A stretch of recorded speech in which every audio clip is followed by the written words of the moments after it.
You right? Right, hey guys, back recording part two with Jeff Leisk. We had a bit of a technical issue there with some internet, but hopefully we're all good now. So basically, we were just saying about advice for youngsters in motocross if they want to go pro, is how we left it. Yeah, that's it. And I mean, I was just sort of trying to say that I think done correctly, a professional motocross career is obviously harder than a what you might call a real job. So you've got to Yeah, be ready for the hard work and everything that goes with it. So and it's a fine line because you really have to find the enjoyment. You have to find the love and the passion for it, whilst at the same time, really putting in that work and that effort. So yeah, so it's an interesting kind of mix that you have to kind of find within you to do your best at it.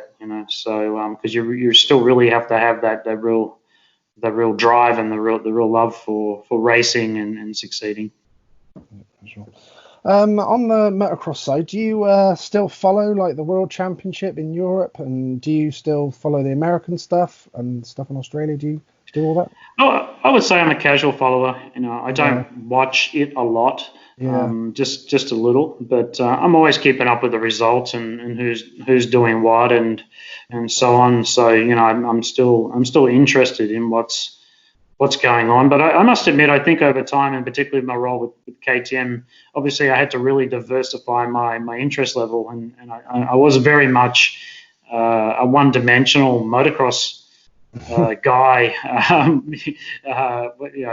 post my career, and then getting involved with KTM, I really had to kind of broaden my interests and my spectrum, and I actually found I really enjoyed that. I found I really enjoyed learning about enduro and off road and desert racing and yeah. Dakar racing and road racing and all the different disciplines, and it was really interesting to kind of broaden my interest scope. So I'm kind of interested in anything on two wheels or four wheels. I have a really broad interest band when it comes to motorsport.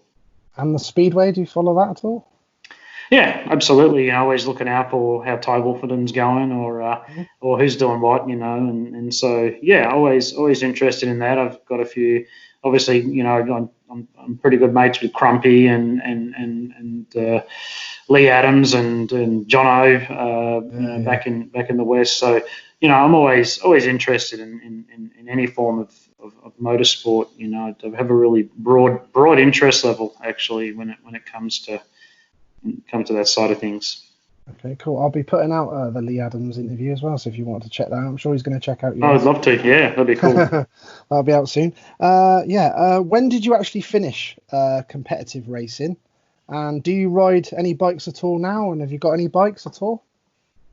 Yeah, well, I finished Grand Prix motocross end of the 1990 season. Then I had a few years out, and I came back to Australia, and I did a little bit of racing in the early 90s with KTM. But really, from a serious professional point of view, it was really the end of the 90s season. And like I said, I did a little bit probably up until 95. But look, I still enjoy riding. I do ride some events every year, and probably more so in the last year or so. I've done a lot of like kind of enduro off road, Pony Express, adventure riding. I love adventure riding, and obviously in Australia we live in one of the best countries in the world to enjoy and experience adventure riding in the outback, in the desert, and so yeah, I'm normally on a bike, every week, Yeah. and so yeah, still love to ride, still love to get on two wheels. I love mountain bike riding, anything with wheels. Mhm. Yeah, that's my passion.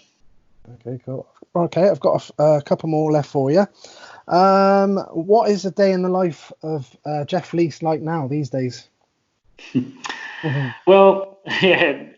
Look, yeah. At the moment, it's probably a little bit slower than it used to be. The Yeah. the get out of bed time's a little bit later than it used to be. So it's getting my daughters off to school, and then it's really just taking care of a lot of personal finances and things like that I have going on.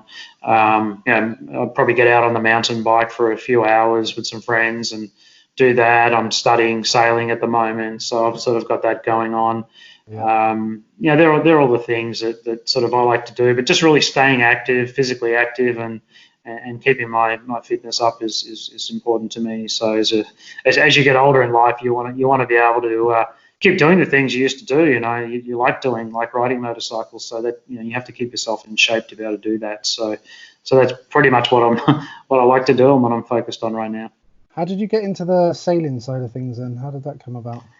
Well, I've always had an interest in it. I've always enjoyed being out on the water. And I guess as time's gone on, I've become more and more interested in sailing. I've experienced it a little bit, and living here in Sydney at the moment on Sydney Harbour, it's a great place to do that and experience it. So I'm just, it's just a sport and an activity that interests me, and I guess you're using the wind and rather than an engine, and that's kind of interesting to me. But it's also the navigation and everything that you need to do to be able to do it safely and also be adventurous. And I've always had an ambition to possibly sail around the world one day, and so this is probably whether or not that's going to happen, I don't know, but I certainly want to get the skills and get the fundamentals in place so that if it's possible, maybe I'm going to do it one day.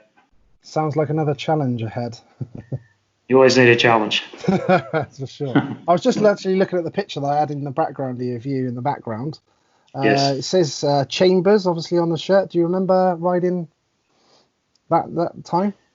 Yeah, I do. Chambers came to me via an agent that I had in Italy at the time that found sponsors for me, and particularly my first season in Europe, because that first season really, although we were working from the HRC workshop in Ulst, and we had some level of material from the HRC.